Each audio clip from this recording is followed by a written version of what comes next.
Mo tún ti dé lónìí sórí ètò wa, ètò yín àtúnṣe Yorùbá. Èmi ọmọ yín náà ni o, Yétúndé Olúwábùnmi Kẹ́hìndé Àìná. Èmi ọmọ Pẹ́rọ Àkẹ̀sán baálẹ̀ ọjà, ọmọ òde láfọ̀ṣẹ, ọmọ wa mòjò tí kò jí lẹ́gbẹ́. Kí la mú wá fún wa lénìí? Ìyá mi, mò ń bọ̀ ná.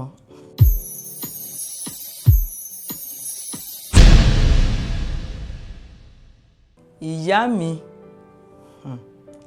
ǹjẹ́ ẹ mọ̀ pé ìyá yàtọ̀ sí abiyamọ? Gbogbo obìnrin la lè pè ní ìyá, ṣùgbọ́n abiyamọ ṣọ̀wọ́n nínú wọn.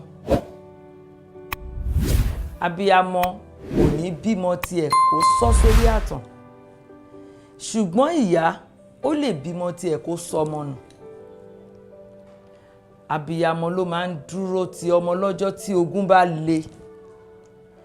Abiyamọ ni èjìká tí kìí jẹ́ kí aṣọ jábọ́ lọ́rùn ọmọ. Abiyamọ ló máa ń ṣègbìyànjú bí ọjọ́ ọ̀la ọmọ rẹ̀ yóò ṣe rí. Ìyá ni wúrà, bàbá ni dígí.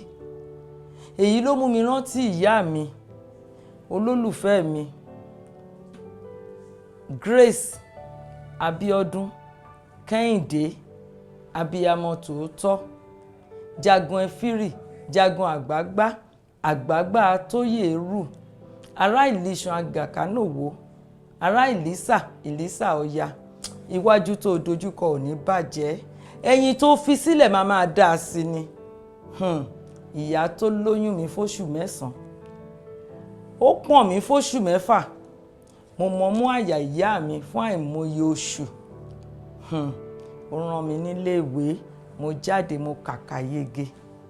Ìyá mi jọ̀rọ̀ ọmọ. Gbogbo ẹ̀yin abiyamọ, ẹ ní fojú sunkún àwọn ọmọ yín. Gbogbo ẹ̀yin ìyá, Ọlọ́run á yí yín padà sí abiyamọ.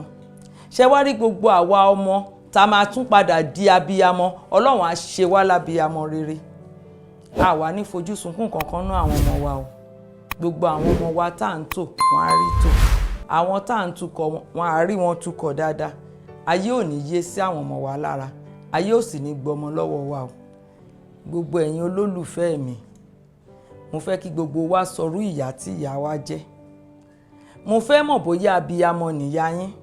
Mo fẹ́ mọ̀ bóyá ìyá ni ìyá yín.